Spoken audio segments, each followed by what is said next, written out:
Welcome to Process to Profitability, a podcast all about the tools and strategies you need to serve your clients and grow your small business, hosted by me, Samantha Mabe of Lemon in the Sea. Join me as I chat with creative entrepreneurs and small business owners about how they built and grew their businesses and how you can do the same in a way that fits you. Let's get started. You are listening to episode 137 of Process to Profitability. Today, I'm talking about repurposing your podcast episodes to create more content with Rosa Sarmento. I'm excited to cover this topic not only for podcasters, but for all business owners. Rosa shares the importance of repurposing your content and which types of content you can use for this strategy. She talks about taking advantage of the new platforms that are becoming popular, mistakes she sees people making, and her favorite tools for repurposing and sharing content. Whether you're a podcast host, podcast guest, or you create your primary content in another way, this episode can help you create more in less time. Rosa Sarmento is a podcast manager, content creator, and founder of Idea Blossoms. She used to be a fashion buyer in Brazil, her home country, but has been working online for over 2 years. Idea Blossoms is an innovative agency that makes podcasting simple and frees up capacity for busy female coaches and course creators. She has a wide range of services, and her team thrives and excels in making engaging content that keeps her clients' listeners coming back. Rosa is a traveler, an adventurer, and an expat. She lives in Chile and Vietnam for a couple of years and is heading to Mexico next. She absolutely loves the mobility and freedom this work gives her. Hi, Rosa. Thank you so much for joining me today.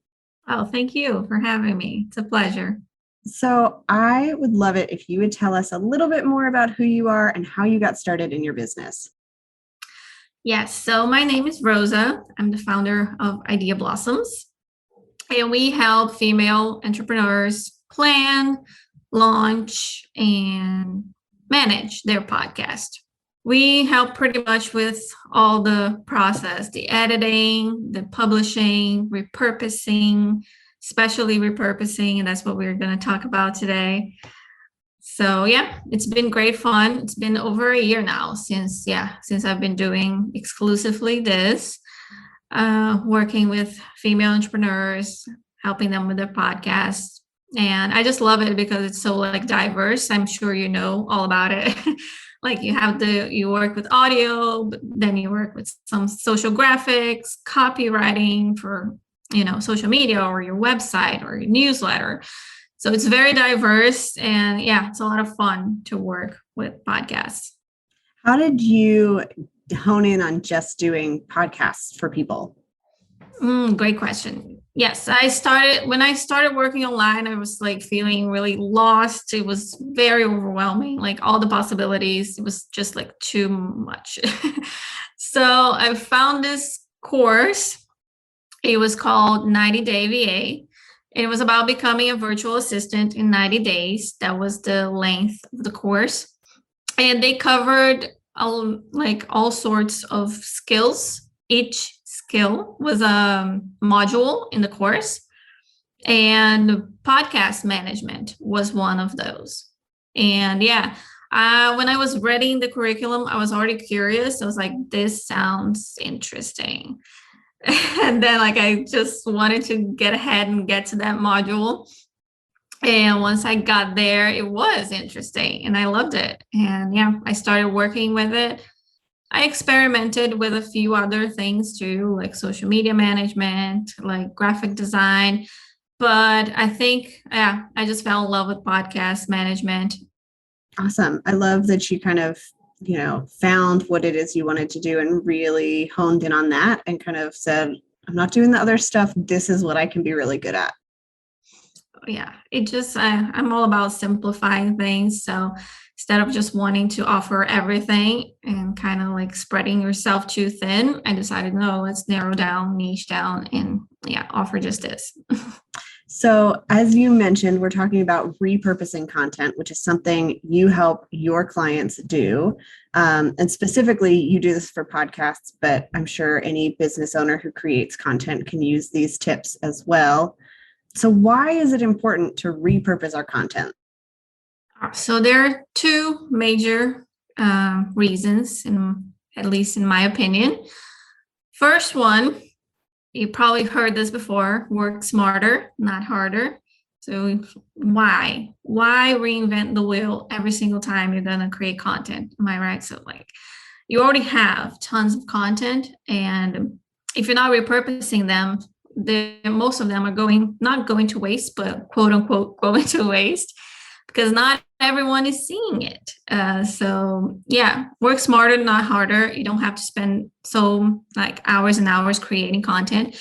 You can just focus on creating this really, really good piece of content and then repurpose that into everything else in your marketing strategy. And I already touched base on this. The second reason is sometimes it might feel repetitive when you repurpose content, but you have to keep in mind that you're the only one that sees every single piece of content that you produce. Like your followers, they don't see every post, they don't see every story, they don't see every video. So yeah, if you don't repurpose it, those people that haven't seen it yet will not see it. So I think that's it. Just working smarter and making sure that your content is getting in the eyes of most people in your audience. All right. So I think people are probably pretty convinced that they would rather make one piece of content and use it in different ways. But how do they know which pieces of those, like the things they're creating, they should use when they want to repurpose? Yeah.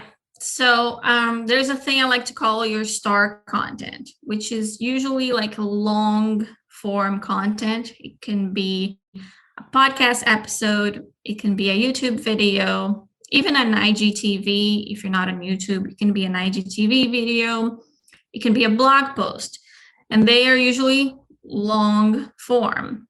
So there's a lot that you can pull from there. So once you have that long form content, you can create your whole content strategy and your content repurposing strategy around it. So for example, the podcast episode, what does it trickle down to? Like one podcast episode becomes a blog post, that becomes 5 social media posts, that becomes a newsletter. So you can have that decided and streamlined. So every week or every 2 weeks, you already know what to do. You know that you have to create this 30-minute episode, and you know that from that episode, you have to create X, Y, Z. Okay. So say we're recording something for a podcast or YouTube, whether that's on our own platform or maybe we're doing a guest post somewhere, like what kind of information, what files do we need in order to repurpose?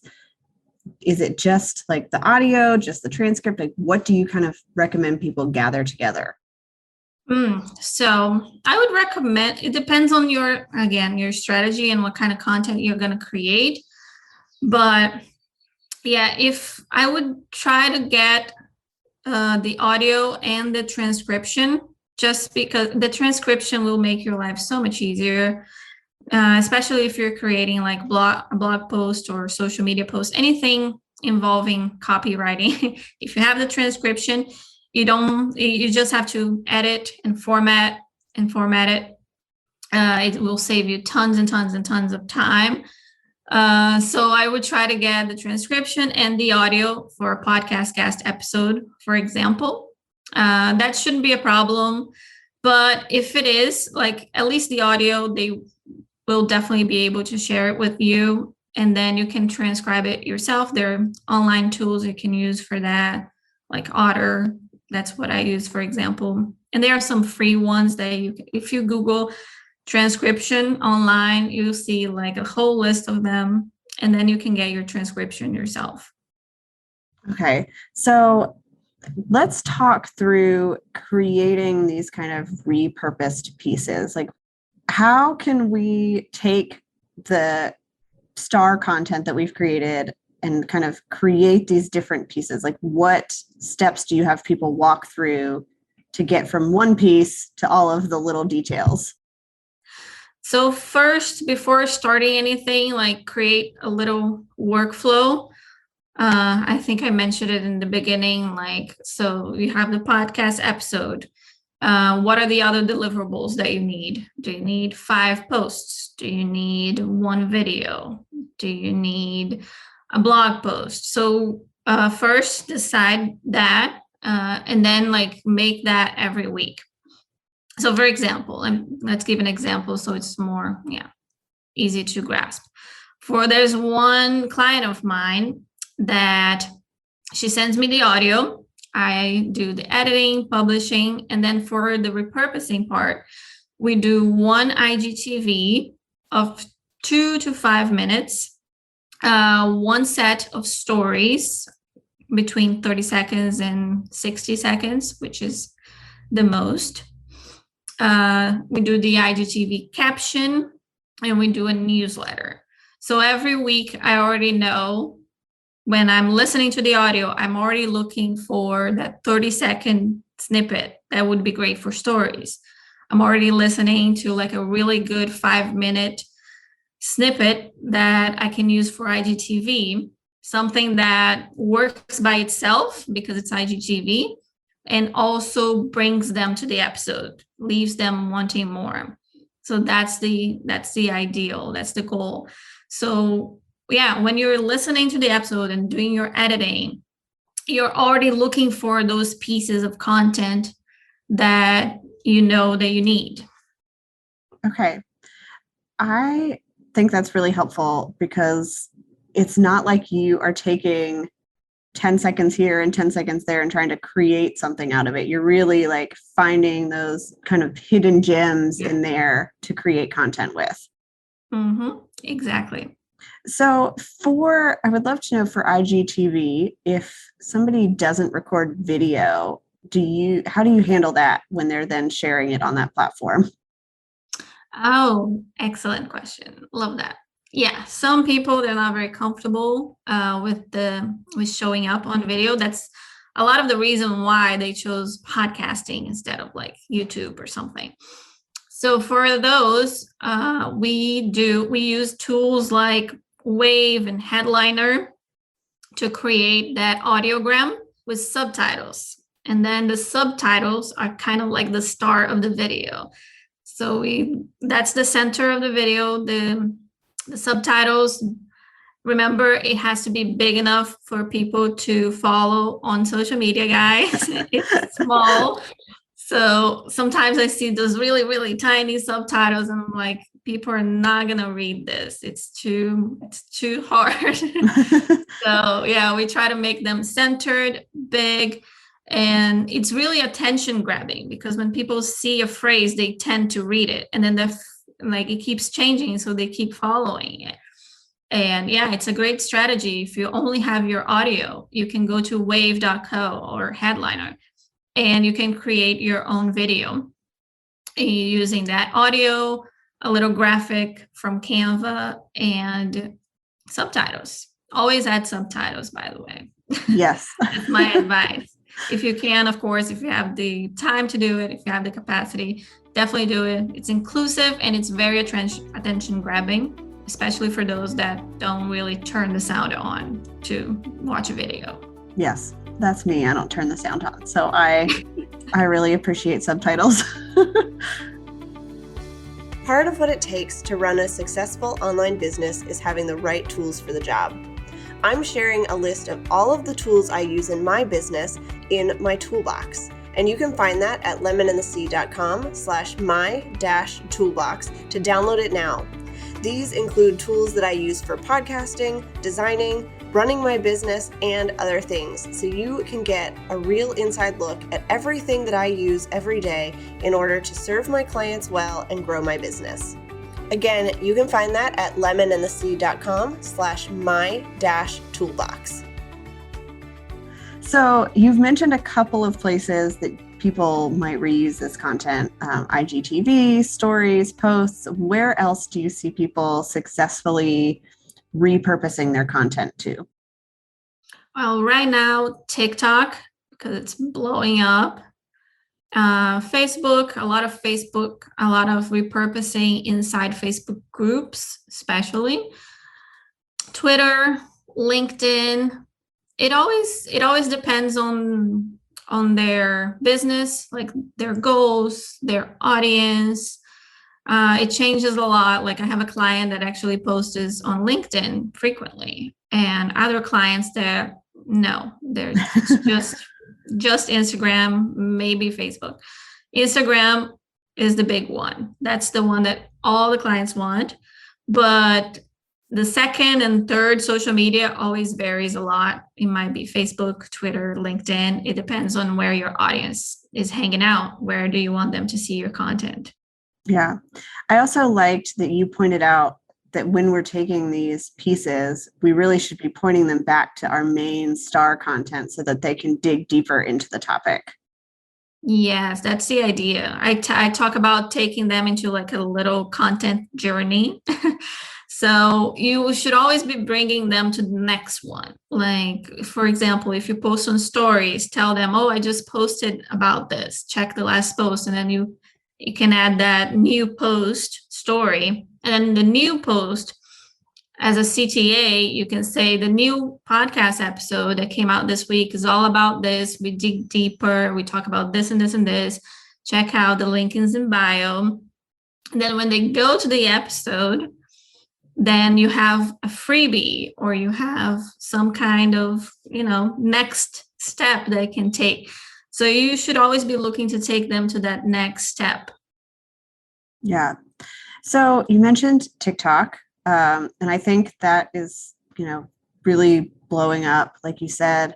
So how do we take advantage of like these new platforms that are coming out when we're trying to use this strategy for our content? All right. So this is a little delicate subject, I would say. I would be very careful with the platforms that come out and they're really successful and you start get that FOMO, that fear of missing out. So just keep things in mind, I would say. Like, of course, it's always great to experiment with different platforms, with different types of content. But keep in mind, do you have the time? Do you have the capacity to take this on and be consistent with it? Because if you're not consistent, you're not going to see results. Nothing happens overnight with social media. I mean, unless you go viral, but let's face it, that's a little hard to happen, at least in the beginning. Mm-hmm. So keep in mind, can you be consistent? Can you really do this? Are you spreading yourself too thin? Because if you already are feeling like overwhelmed, if you already have tons on your to-do list and you want to add more to that, chances are it's not going to be successful. You're going to feel frustrated. You're going to feel burnt out. So yeah, I would be very careful with that. Like if you are doing it by yourself, for example, if you're taking care of your podcast by yourself, you're doing the editing, you're doing the publishing, you're doing the repurposing, I would focus on 1 or 2 social medias max. And then once you have like the ability to hire some help, for example, then you can venture out and try all these different ones. Okay. And you mentioned that you have a client who repurposes her content for Facebook groups. So I would love if you could just give a quick tip or two about how to do that well without coming across as spammy or breaking the rules in those groups. Yes, I meant their own Facebook groups. Okay. Yeah, because you have to be very careful with Facebook groups. Some of them will allow you to promote, but even then, if it comes across spammy, it's like you're not doing anyone any favors. So with public Facebook groups, I say like worry more about like engaging, developing connections. And then if you have your own Facebook group, that's where you can explore more. You can try different types of content. You can promote your podcast. You can use the repurposed content there too, because, that's why we do repurposing, because then you can add in all these different channels. Yeah. So what are some common mistakes you see people making when it comes to repurposing their content? Well, the first one is not doing it. That's the first one. Not repurposing, unfortunately. Sometimes because there's no time, sometimes because it's just not their, it's not their jam, it's not what they like to do. But yeah, not repurposing would be the number one, or not repurposing enough. Like I said, they feel like, oh, this is too repetitive. I shouldn't say this again. And yes, you should, because not everyone has seen it yet. Okay. And then do you have any tools that you love to use for the creating this kind of content and then sharing it that you would recommend people to check out? Oh, yes, I have a whole list of tools. Let's start with Canva for graphic design, which I think everyone knows by now. Very light graphic design, obviously. For more intricate stuff, you're going to need Photoshop or Illustrator. But for social media, you should be fine with Canva. For transcriptions, I mentioned Otter. That's the one I use. Audiograms, I use wave.co. For scheduling, it depends on the social media channel, because I really like the Facebook Creator Studio, but you can't use for everything. So for the other things, I like Buffer, even Facebook groups. That's a big thing that Buffer offers. Like you can schedule posts on Facebook groups, which the others don't offer, or only offer if you join the subscription. So, of course, audio editing for podcasts. I like Adobe Audition. That's my favorite.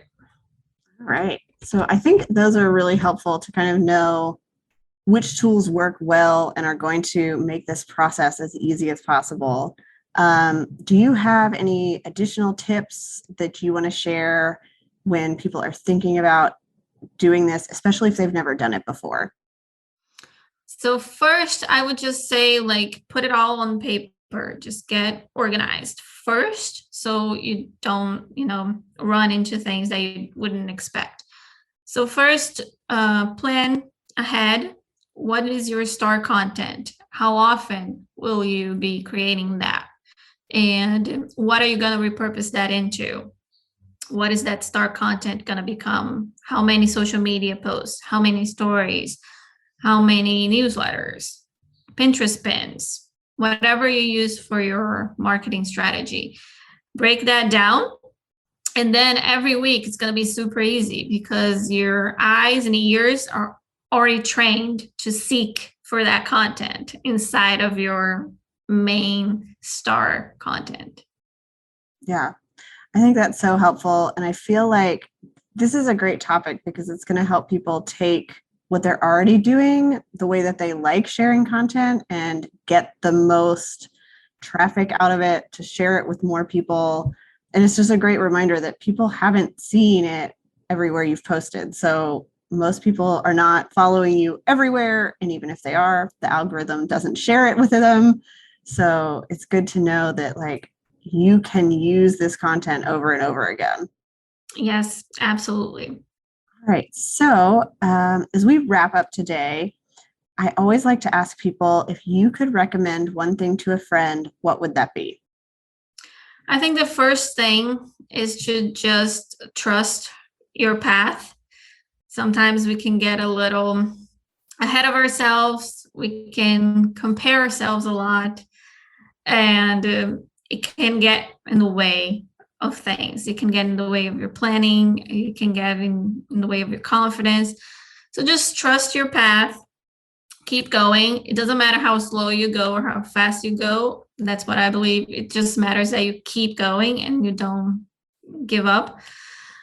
So yeah, sometimes it just takes a little rest. You don't, like, if you're feeling overwhelmed, if it's too much right now, sometimes it takes like a little step back, so you can propel yourself forward later. So yeah, just trust the path, trust yourself, your body, and your body's going to tell you. when it's time to push forward, when it's time to stop a little. So yeah, I think that's my one thing that I would recommend, especially if you're becoming an entrepreneur. Trust the path. I love that advice. I think so many times we see online people who are all about just like hustle and go, go, go. And you got to wake up at 4 a.m. And it doesn't have to be like that. No, that would be miserable. Why would you want to do that? I mean, at least for me, I'm not a 4 a.m. kind of person, not even close. Yeah. And it's a good reminder that sometimes growth is slow, but that doesn't mean that it's bad. Yeah, steady growth is better than a fast growth that will lead to burnout. Okay. So where can people find and connect with you and your business online? Well, I'm mostly active on Instagram. That's why I talk about Instagram so much. So you can find me at idea.blossoms. And my website is ideablossoms.com. That's where you can find all my resources, like blog posts about how to start your podcast. There is even a freebie now. It's a complete podcast launch calendar that you can just copy and paste into your project management tool. So it's basically a podcast launch made for you. You just have to copy and paste it into Asana or ClickUp or Trello, whatever you use. And yeah, it's on my website too. I'll send you the link and you can add it to the show notes. I think it would be easier because it's a big link. Yes, we will link to your social media and to that freebie. I think that's really helpful. I know when I launched my podcast, it's a lot to do. Yes. All right. So, well, thank you so much for joining me. I know people are going to find some really good tips from this episode, and hopefully they can take it and really start to take what they're doing and repurpose it to get more mileage out of things. Oh, I hope so. I really hope so. Yes. Take advantage of that content. You've created some brilliance and you have to share it. It's like a duty to the world. Share it with as many people as you can. Take full advantage of that. Thanks for listening to Process to Profitability. Please take a minute to leave an honest review in iTunes so that I can help more small business owners and creative entrepreneurs find the show.